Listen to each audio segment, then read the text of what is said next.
శ్రీ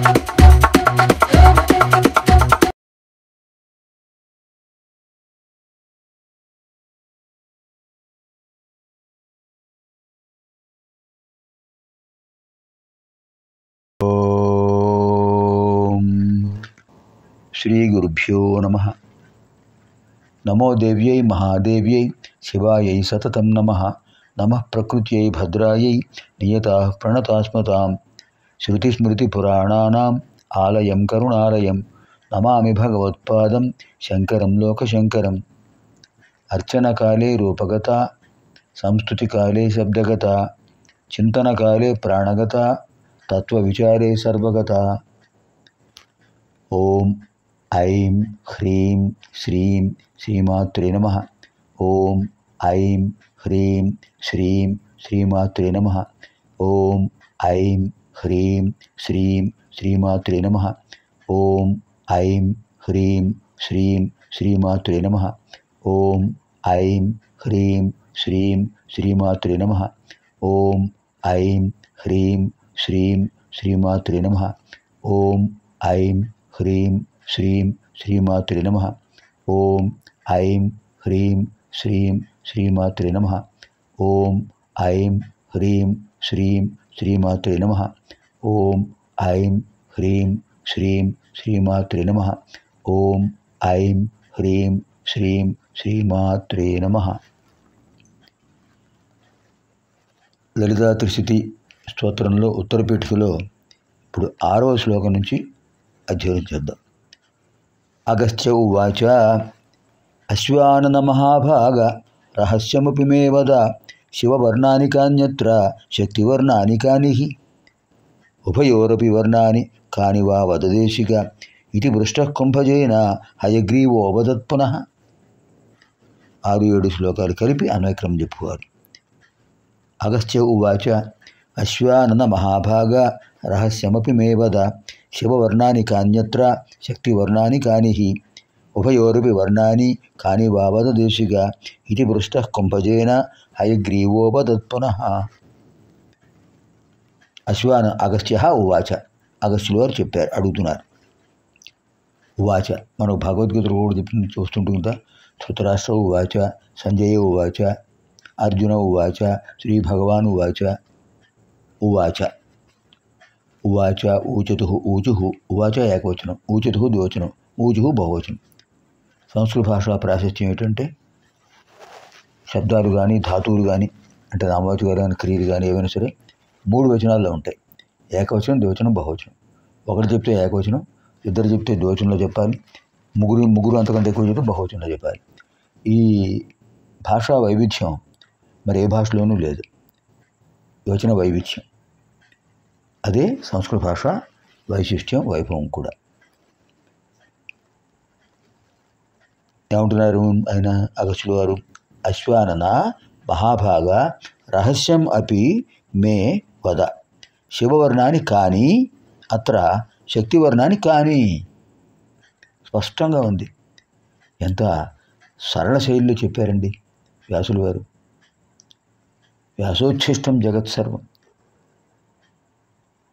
సమస్త సాహిత్య జగత్తు కూడా వ్యాసుల వారు భిక్ష. ఆ ఋషి రుణం మనం తీర్చుకోలేం.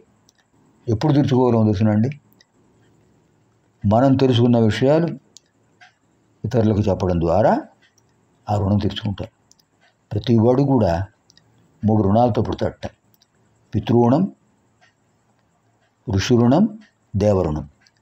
పితృణం కని పెంచిన తల్లిదండ్రులు కనిపించని స్థితికి చేరిన తర్వాత, కనిపించినప్పుడు కూడా కనిపెంచిన దేవతలు, కనిపెంచిన తల్లిదండ్రులు, కనిపించే దేవతలు. బాగా గుర్తుపెట్టుకోవాలి. కని పెంచిన తల్లిదండ్రులు, కనిపించే దేవతలు. కనిపిస్తున్నారు. మాతృదేవో భవ, పితృదేవో భవ. ఆ తర్వాత స్థానం ఆచార్య దేవో భవ, అనంతర స్థానం అతిథి దేవో భవ. అంటే ప్రథమ స్థానం కన్న తల్లి ప్రథమ గురువు, తండ్రి ద్వితీయ గురువు, తృతీయ స్థానం ఆచార్య. అలాంటి విశేషమైన శక్తి కలిగిన వారు తల్లిదండ్రులు. అంచేత కని పెంచిన తల్లిదండ్రులకు మనం ఎప్పుడూ కూడా సర్వకాల సర్వావస్థల్లోనూ వాళ్ళకి రుణపడి ఉంటాం. అంటే వాళ్ళకు రుణగ్రస్తులమై ఉంటాం. రెండవది ఋషి రుణం. ఓం నమో బ్రహ్మాదిభ్యో బ్రహ్మ విద్యా సంప్రదాయకర్తృభ్యో వంశఋషిభ్యో మహద్భ్యో నమో గురుభ్య. మనకు గోత్ర ఋషులు ఉన్నారు, వంశ ఋషులు ఉన్నారు. వాళ్ళు మనకు ఎన్నో విశేషాలు చెప్పారు. వ్యాసులు వారు, వశిష్ఠులు వారు, శక్తి మహాముని, పరాశరులు వారు, వ్యాసులు వారు, శుకపరబ్రహ్మ, ఎంతమందో. ప్రారంభం కృష్ణం వందే జగద్గురుం, శివాయ గురవే నమః. శ్రీ గురువులు దత్తాత్రేయ స్వామి వారు, దక్షిణామూర్తి, వారందరూ మనకు సద్గురువులు. గీతోపదేశం ద్వారా శ్రీకృష్ణ పరమాత్మ, గీతాచార్యులు వారు కృష్ణం వందే జగద్గురు. అద్భుతమైన అధ్యాత్మ రామాయణం పార్వతీదేవికి చెప్పడం ద్వారా, మనకు చెప్పడం ద్వారా పరమేశ్వరుడు గురువు అయ్యాడు. త్రిశక్తి రూపుడు, త్రిమూర్త్యాత్మకుడు అనేటువంటి దత్తాచార్యులు వారు, దత్తాత్రేయ స్వామి వారు పరమ గురువు.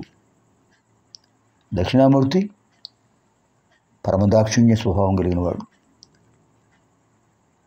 ఆ గురు పరంపరలో శంకరుల వారు. వాళ్ళందరికీ మనం రుణగ్రస్తులమై ఉన్నాం. మూడవది దేవరుణం. క్షణక్షణం అనుక్షణం రక్షిస్తూ ఉంటారు దేవతలు. అదృశ్యంగా వాళ్ళు మన చుట్టూ ఉండి కాపాడుతూ ఉంటారు. ఏ ఆపద వచ్చినా కూడా సురక్షితంగా ఉంచుతుంటారు.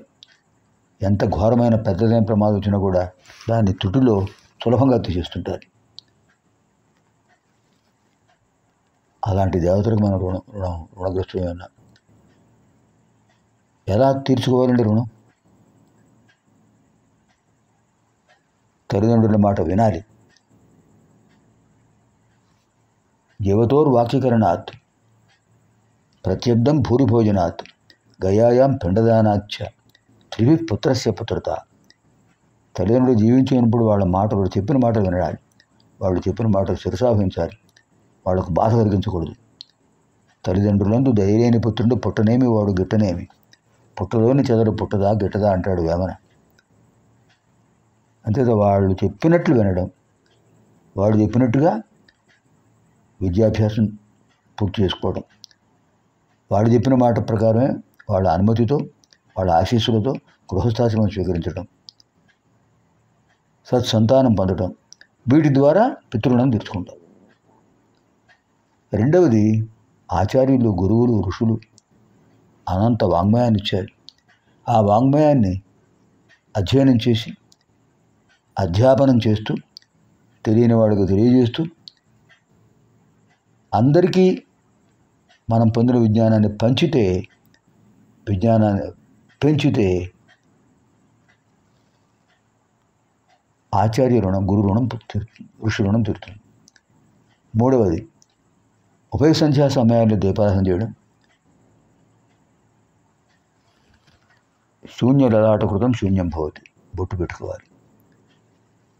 స్నానం చేసి బొట్టు పెట్టుకుని సంధ్యావందనాలు పూర్తి చేసుకుని మంత్రజపం పూర్తి చేసుకుని ఉభయ సంధ్యా సమయాల్లో దీపారాధన చేసి, దీపం జ్యోతి పరబ్రహ్మ దీపం సర్వతమోపహం దీపేన సాధ్యతే సర్వం దీపలక్ష్మి నమోస్తుతే. కార్తీక మాసంలో ప్రవేశిస్తున్నాం. అటు కార్తీక దామోదర స్వామి, ఇటు పరమేశ్వరుణ్ణి ఏకకాలంలో ఇద్దరిని సేవించే విశిష్టమైన మాసం కార్తీక మాసం. కార్తీక మాసంతో సమానత మరొకటి లేదుట. 30 రోజుల పర్వదినాలు, ఒకటే రెండా? గణపతి నవరాత్రోత్సవాలు 9 రోజులు, దేవి నవరాత్రోత్సవాలు 9 రోజులు, వసంత నవరాత్రోత్సవాలు, శ్రీరామనవమి, 10 నుంచి శ్రీరామనవమి వరకు నవరాత్రోత్సవాలు. కానీ కార్తీక మాసం 30 రోజులు. ఎంత విశేషం అండి!